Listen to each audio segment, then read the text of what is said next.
यकीन रख हमरा पे भी और हमरा मोहब्बत पे भी। हम ना मर रहे तोरा भाई के। चेहरे पे मासूमियत और पीठ पीछे आग बरसाने में माहिर है। गिरगिट की तरह रंग बदलना तो कोई तुमसे सीखे। रंग तो थोड़ा बदल गया। अब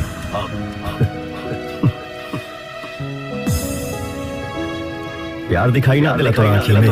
भाई मरा है मेरा, लाश देखी है मैंने।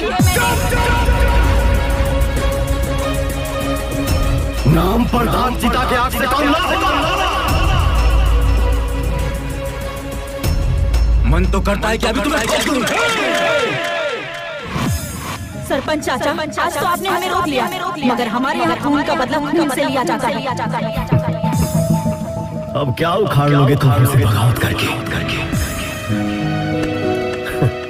हम तो बर्बाद हो चुके हैं तुमसे मोहब्बत करके। DJ DJ DJ DJ Shiv Shankar बाबू, शिव शंकर बाबू, शिव शंकर बाबू। गंगा प्रसाद पांडे टोला छुटकी चोरी गोरखपुर।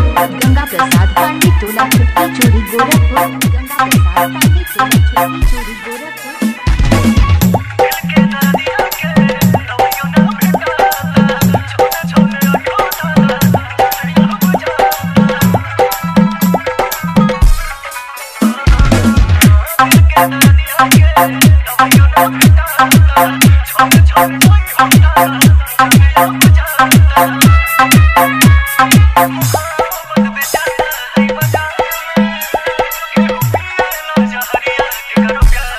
शिव शंकर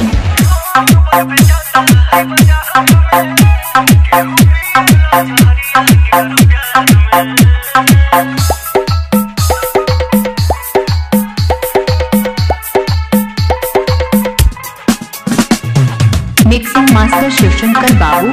गंगा प्रसाद पांडे टोला गोरखपुर।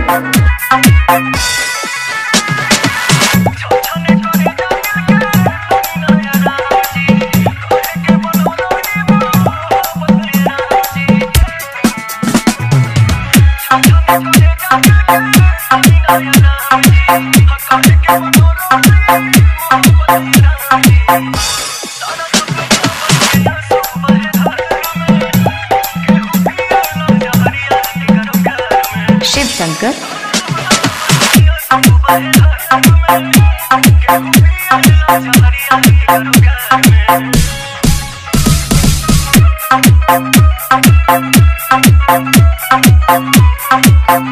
डीजे मिक्सिंग के लिए संपर्क करें मोबाइल नंबर 88 97 51 69 14।